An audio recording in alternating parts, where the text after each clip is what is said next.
Alrighty. Why Jim Carrey is one of the only actors you can't replace.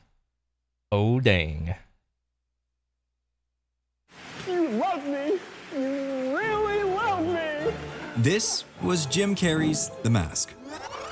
What? Bro, The Mask was so fucking goated when I first saw it. Oh, like watching The Mask as a little kid for me was kind of scary because it's like, okay, this is obviously like a person, but they got a green face on, so it's kind of scary in that respect. But then you have the Jim Carrey brand of comedy layered over that, and it's like, oh, it's not so scary anymore. This is fun. Why aren't you screwing with my mind? Maybe I am just going crazy. Maybe I am just going. And this is Oh god, that was so weird. I don't remember if I ever finished watching this movie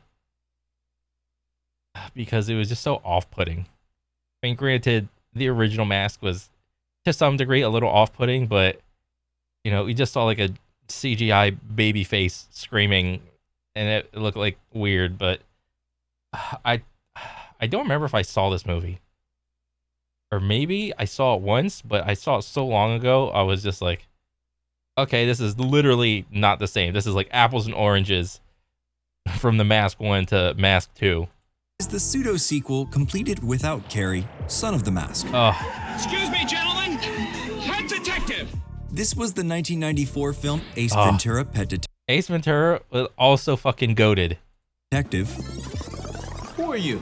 Ace Ventura Darrow Hudge Jr. Esquire. I represent the defendant. What? They actually made a 2 or a 3 of Ace Ventura? What? I had no idea. And this was the 2009 atrocity Ace Ventura Jr. Oh. But I would just chalk that up to Hollywood being Hollywood and them always trying to tack on sequels to movies that don't need sequels because we have no original ideas. We just need more money.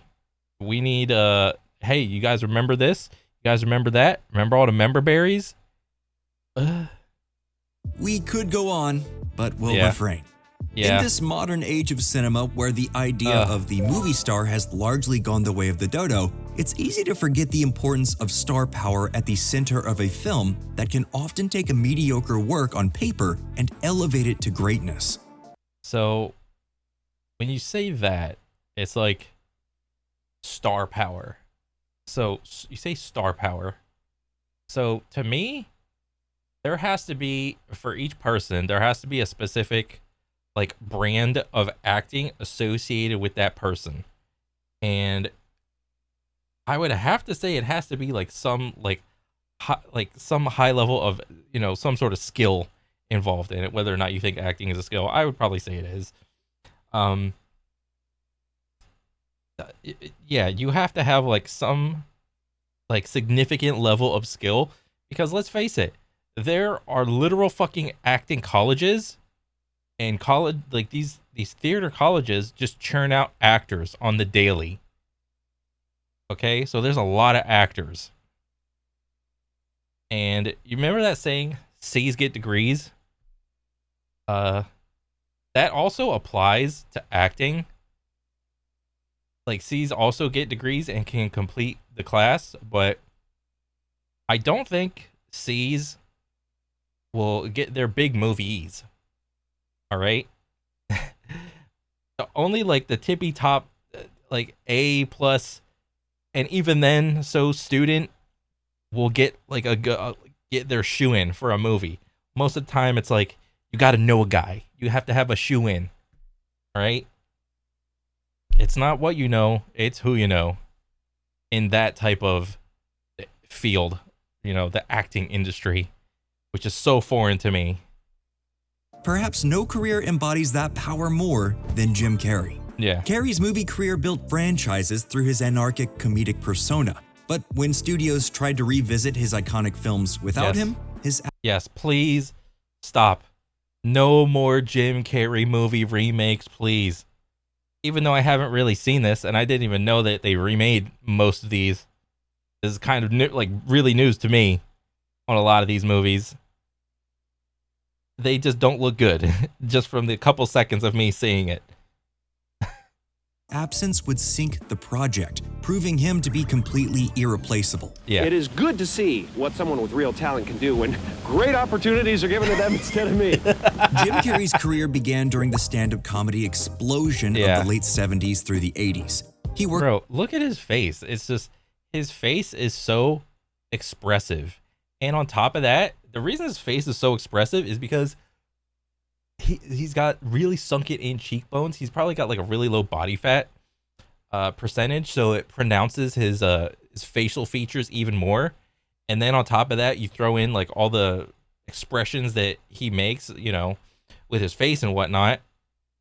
So it's just layers on layers on it's just buffs on buffs, all right, when it comes to the Jim Carrey brand.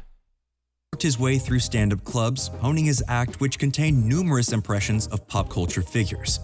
Bro, I remember, wasn't there, I think I saw some, maybe it was like an interview of Jim Carrey. One of the reasons he was so expressive is because he said he had really good control of his facial muscles, and how he got that good, literally, I think he stated it himself, he would spend hours upon, well, not, you know, maybe in a day, an hour or two a day or something, literally just in front of the mirror, just going over like his facial expressions, and, you know, with the eyebrows, the mouth, remember like his Clint Eastwood expression, like he could literally just morph his face into looking like Clint Eastwood. You know, not many people can just do that with just their facial stuff alone. Okay, it was literally so crazy. He just stood in front of a mirror and had that mind muscle connection to all of his facial muscles. All right, that's how committed he was. His work gained the attention of the legendary Rodney Dangerfield, who often had Carrey perform as his opening act. Carrey's career would enter its next major phase when he booked a regular cast member role on the hit sketch comedy series In Living Color, and this show would become the launching pad for the most important year of Carrey's career. Bro, I actually never saw any of the In Living Color things. I saw like a couple of his stand-ups, and it was very like on brand for Jim Carrey from what I remember, but I never saw the In Living Color stuff. I wish I did. In February of 1994, Jim Carrey appeared in his first starring role, Ace Ventura: Pet Detective. With Carrey's star power completely unproven, the expectations for the film's box office earnings were extremely low. This made it all the more shocking when the movie raked in a whopping $107.2 million on only a $15 million budget. You've done some fine detective work. Dang. $15 million budget turned into, was it 107 million? Bro, that's literally like about 10x. All right, that's crazy. That's like, imagine like a Marvel movie putting in $100 million of like budget, and them turning out $1 billion. All right, think about like Infinity War, like the climax of all of the superhero movies. Like, I think the budget for that was like what, 300 to 500 million or something. I could be wrong, but it made $1 billion plus. But that's only like 2 or 3x. Having like a 10x, oof, that's another level. Ace. Could you speak into my good ear? I thought I heard you call me Ace. In July of that same year, The Mask debuted, and buoyed by the popularity of Ace Ventura, the film raked in $350 million worldwide.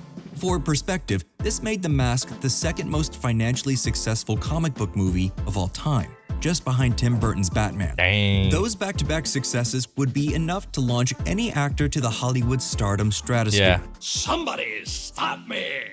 But Like, the thing with Jim Carrey is whenever he played a character, he would play the most over-the-top version of that character. Like, you know, I don't know how like movie like sittings go or whatever. Like, I imagine, you know, you sit down, you look at the character and be like, You talk to the director and so on and so forth and be like, okay, you're gonna play this character and he's gonna have like be like this, this, and this. And then while you're doing like your character creative thing, Jim Carrey is putting his specific brand of himself on the character. And I really think that's what separated him from a lot of other actors, is because he wasn't afraid to go that extra step and add in that extra layer of, I don't know, physical comedy. Like, I think another good person that was really good at physical comedy, well, there were actually a ton, but like just off the top of my head was Chris Farley. Another great person for like physical comedy, you know? Like, who doesn't know about the "you don't want to end up like me living in a van down by the river"? All right, that little skit was awesome. Anytime you see Chris Farley, he plays a very physical comedy role with all of his characters, and they were awesome. So yeah. The run didn't end there. In December, Carrey closed the year out with one final mega hit, Dumb and Dumber, grossing $247 million worldwide. Dang. Just when I think you couldn't possibly be any dumber, you totally redeem yourself! With all these massive hits to his name, it's obvious that Hollywood would demand sequels to these proven beloved classics. However, Carrey has largely avoided them for most of his career. Yeah. Currently, he has only appeared. I can understand why, because, well, maybe I can't.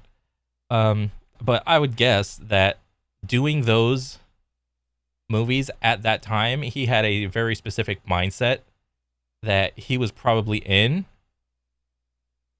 And then, I don't know, maybe once he got older, he was like, okay, that was that era.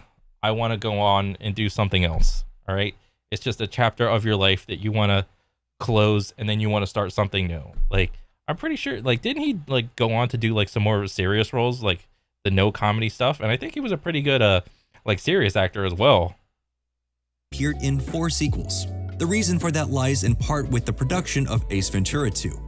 The sequel was rushed into production at the same time that Carrey was experiencing his meteoric rise to stardom. With the pressures to meet high expectations, as well as numerous behind-the-scenes disagreements and production issues, the experience seemed to sour Carrey's entire perspective on any future potential sequels. Oh, that sucks. On the topic, Carrey is quoted as saying, "I find sequels are a function of commerce for the most part." Yeah. For the most part, sequels are a function of commerce.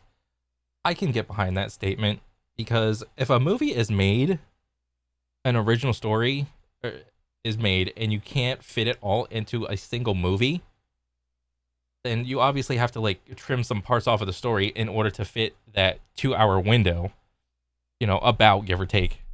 Whereas if you take something that was like established before, like in a book, like maybe Lord of the Rings, and oh my god, the story is so great, there's 3 books, let's make 3 movies. Perfect. 1, 2, and 3.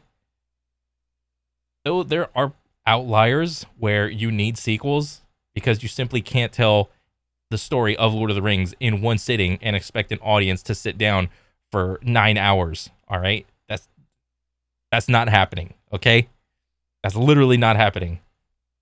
So I can understand what he's getting behind with this statement. Sequels are a function of commerce. At least the 2 I've done. They were characters I enjoyed doing, but I did find myself almost parroting myself at that point. For Carrey, his success meant sequels were never really a necessity, and he understandably felt that many of them were an inevitable case of diminishing returns from the success of the original films. I'm not a crazy sequel guy. There have been 4 attempts. Wasn't that Joaquin Phoenix guy? He was also not a big fan of sequels. I think he was that too. You'll never catch him in like a part 2 of his own movie, like the Joker movie that he was in. That's like Joker 2 is never gonna get made, right? It's just a singular standalone movie, and it was good for what it was. Period. And I think that's fine. You know, a lot of the times, like certain genres of movies just have so many sequels, and it gets like ridiculous. Like look at Transformers. Look at Fast and the Furious. what else? There's probably a bunch of shit. Well, you could argue that, all of the superhero movies are just like sequels on sequels and just a continuation of telling a story from a different perspective and so on and so forth. There's that. But yeah, man, there's just, when a movie starts going into like the double digits of sequels, it kind of gets a little ridiculous. Attempts to revitalize a Jim Carrey comedy without Carrey's involvement. Yeah. The first was 2003's Dumb and Dumber When Harry Met Lloyd, a prequel to the original Dumb and Dumber that shares the origin of Harry and Lloyd's friendship. Stepping into Carrey's shoes as Lloyd Christmas is Eric Christian Olsen, who has the unenviable task of trying to match Carrey's comedic energy. Bro, like, I think he did a pretty good job of trying to match the Jim Carrey brand, because I think I remember seeing this movie once and then I was like, oh, it's all right. But he did a pretty good job. But it just wasn't Jim Carrey or whatever. But he still did a pretty good job. I mean, much the same way with this actor for Lloyd, or was it Harry? It was Lloyd that was Harry, I think. Besides having a plain, unfunny script, the entire movie feels like a bunch of kids doing a series of impressions of their favorite movie rather than a genuine performance. It's a role that truly sets up any actor for failure because anyone can make an impression, but Carrey's ability to surprise and entertain is truly impossible to replicate. Did you at least enjoy yourself? No, it was a complete waste of time. Fortunately, one lesson was learned from this failure. Don't expect anyone to play one of Carrey's iconic characters. Yeah. The future Carrey sequel attempts did not bother to ask anyone to attempt to be Jim Carrey, but they still expected them to carry on films that he made iconic, inevitably inviting comparisons. In the films, Ace Ventura Jr. and Son of the Mask both make the material much more family-friendly, and in the process provide a watered-down version of what was once a potent comedic brew. Bro, I actually never thought of the Jim Carrey comedy not being family friendly. I would have to go back and watch all these movies again to try to figure out, oh, that was family friendly, or ooh, that was a little risque. I mean, I could see this gag, like him doing the open mouth, tongue rolling out, and him seeing was it Cameron Diaz for the first time? I don't think you could get away with doing that today because of all of the, I don't know, whatever you want to call it, the politics and shit. There are certainly aspects of those original films that should be left in the past. These two films don't come anywhere near achieving the comedic heights as the original by being for kids. This is the crappiest piece of crap in Craptown. Even attempting to replace Jim Carrey with another beloved comedy icon in the film, Evan Almighty, proved to be an exercise in futility. I remember seeing this, but I just wasn't interested in watching it. I mean, there's nothing wrong with Steve Carell or whatever. It was just like, oh, okay. While Steve Carell is certainly a beloved comedic actor, he doesn't have the same megawatt star power that Carrey had at his peak, giving him— Bro, when I think of Steve Carell, sadly, I think of like his Office brand of comedy. Like that awkward boss who's just awkward in the office. And I don't know, it's hard to like not think about that. But I think he did do a pretty good job of like moving forward with his movies or whatever. Him a script that is more family friendly once again took away what little comedic edge there was from the original film. Beyond their creative failures, all of these failed follow-ups had paltry financial earnings, especially compared to the box office juggernauts of Carrey's 1994 run. That's just cruel. Do you see him? I don't see him. All of this proves that the true IP power of these films was never the ideas or the characters. It was Carrey all along. Even Jim Carrey himself ultimately could not fully replicate his own success. 2014's Dumb and Dumber 2 was nowhere near the hit the original film was. The movie reunites both Carrey and co-star Jeff Daniels, as well as the original writers and directors, the Farrelly brothers.